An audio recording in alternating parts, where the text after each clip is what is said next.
विद्यार्थी मित्रों नमस्कार। मैं वीरेंद्र मिश्रा आप सबका हार्दिक स्वागत करता हूं। मित्रों, पाठ नंबर 15 आर्थिक विकास विषय सामाजिक विज्ञान कक्षा 10 में 15 पाठ आर्थिक विकास की चर्चा कर रहे थे, पाठ की चर्चा कर रहे थे। अभी जो है आर्थिक और अनार्थिक प्रवृत्तियां की चर्चा करेंगे। मित्रों, भारतीय अर्थतंत्र का परिचय प्राप्त करने से पहले हम आर्थिक और अनार्थिक प्रवृत्ति का अध्ययन करें। तो पहला है मित्रों आर्थिक प्रवृत्ति। आर्थिक प्रवृत्ति यानी आय प्राप्त करने या खर्च करने के उद्देश्य से की जाने वाली प्रवृत्ति को आर्थिक प्रवृत्ति कहते हैं। आय यानी इनकम, आवक। उदाहरण स्वरूप किसान, कारीगर, व्यापारी, शिक्षक, डॉक्टर आदि की प्रवृत्ति को आर्थिक प्रवृत्ति कहते हैं। दूसरा है अनार्थिक प्रवृत्ति। मित्रों, जिस प्रवृत्ति का उद्देश्य आय प्राप्त करना या खर्च करना ना हो तो उस प्रवृत्ति को अनार्थिक प्रवृत्ति कहते हैं। उदाहरण स्वरूप माता अपने बालक की देखभाल करे, व्यक्ति समाज सेवा का कार्य करे तो ये सब अनार्थिक प्रवृत्ति कहलाती है। मित्रों, अब हमें देखना है भारतीय अर्थतंत्र का ढांचा कितने प्रकार का है। तो मित्रों, भारतीय अर्थतंत्र के ढांचे को मुख्य रूप से 3 विभागों में बांटा गया है। पहला है प्राथमिक क्षेत्र, दूसरा है माध्यमिक क्षेत्र और तीसरा है मित्रों सेवा क्षेत्र। तो पहले प्राथमिक क्षेत्र की बात करें तो अर्थतंत्र के इस विभाग में कृषि तथा कृषि के साथ संलग्न प्रवृत्तियां जैसे कि पशुपालन, पशु संवर्धन, मत्स्य उद्योग, मुर्गी, बतख पालन, जंगल, कच्ची धातुओं की खुदाई आदि प्रवृत्तियों को प्राथमिक विभाग में समावेश किया जाता है। मित्रों, दूसरा है माध्यमिक क्षेत्र। इस विभाग में छोटे और बड़े आधारभूत उद्योगों, निर्माण कार्य, बिजली, गैस और पानी की आपूर्ति आदि प्रवृत्तियों को रखा गया है। मित्रों, इसमें पिन से लेकर बड़े बड़े यंत्रों तक के उत्पादन का समावेश होता है। तीसरी प्रवृत्ति है मित्रों सेवा क्षेत्र। इस विभाग में अनेक सेवाओं का समावेश होता है। ऐसी सेवाओं में व्यापार, संचार, वायु तथा समुद्री मार्ग, शिक्षा, स्वास्थ्य, बैंकिंग तथा बीमा कंपनियां, परिवहन और मनोरंजन आदि के कार्यों का समावेश होता है। मित्रों, विकासशील देशों में सामान्य रूप से प्राथमिक क्षेत्र का प्रभुत्व होता है। रोजगारी तथा राष्ट्रीय आय में प्राथमिक क्षेत्र का हिस्सा सबसे अधिक होता है, परंतु जैसे देश का आर्थिक विकास होता जाता है वैसे वैसे प्राथमिक क्षेत्र का महत्व माध्यमिक और सेवा क्षेत्र की सापेक्षता में घटता जाता है और उद्योग क्षेत्र और सेवा क्षेत्र की व्यापकता बढ़ जाती है। विद्यार्थी मित्रों, इतना समझने के पश्चात अब हम देखें उत्पादन के कौन कौन से साधन हैं। तो उत्पादन के साधन। मित्रों, उत्पादन के मुख्य रूप से 4 साधन हैं। पहला है जमीन, दूसरा है पूंजी, तीसरा है श्रम और चौथा है नियोजन या नियोजक। इनकी चर्चा करें तो पहले साधन का नाम है जमीन।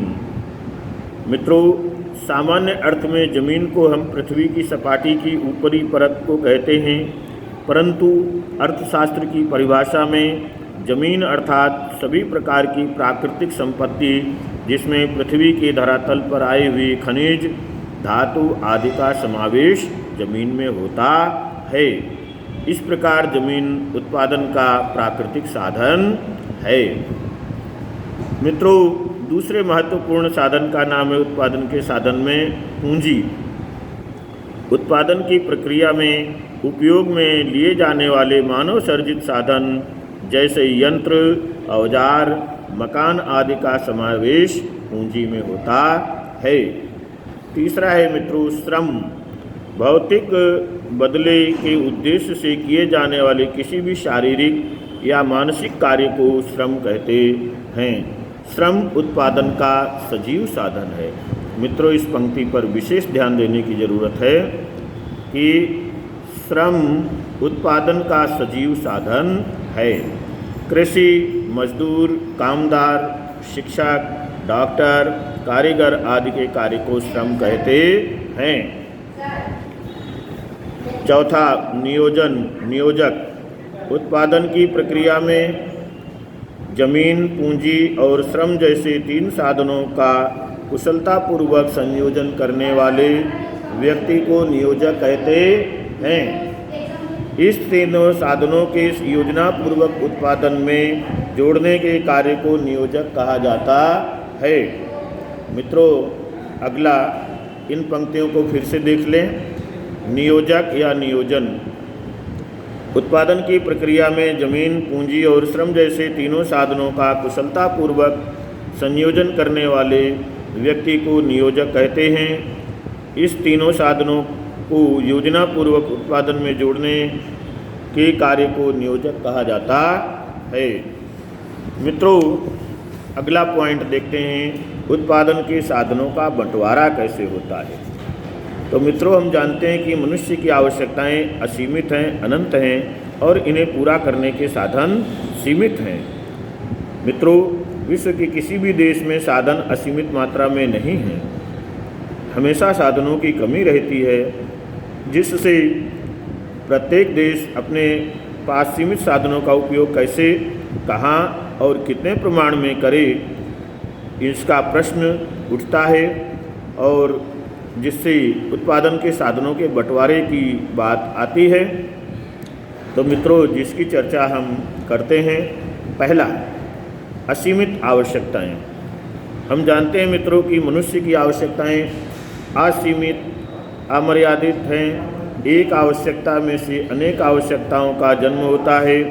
अनेक आवश्यकताएं बार बार संतुष्ट करती हैं, तो कुछ आवश्यकताएं विज्ञान टेक्नोलॉजी के कारण भी उद्भव होती हैं।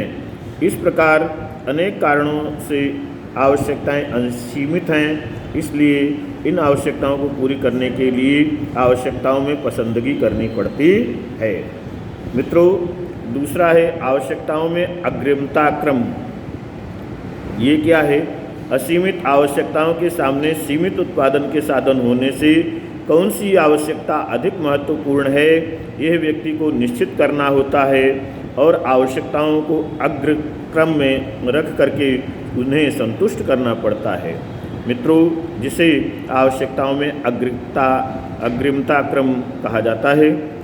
तीसरा है मर्यादित साधन। उत्पादन के साधनों में मुख्यतः प्राकृतिक संपत्ति और मानव संपत्ति होती है। ये सभी साधन मर्यादित होते हैं, इसलिए उनका मितव्यतापूर्ण ढंग से उपयोग करना पड़ता है और पसंद की गई आवश्यकताओं को लक्ष्य में रखकर साधनों का बंटवारा भी करना पड़ता है। विद्यार्थी मित्रों, चौथा है साधनों का वैकल्पिक उपयोग। मित्रों, आवश्यकताएं संतुष्ट करने के साधन सीमित हैं। इतना ही नहीं, परंतु वे वैकल्पिक उपयोग वाली होती हैं।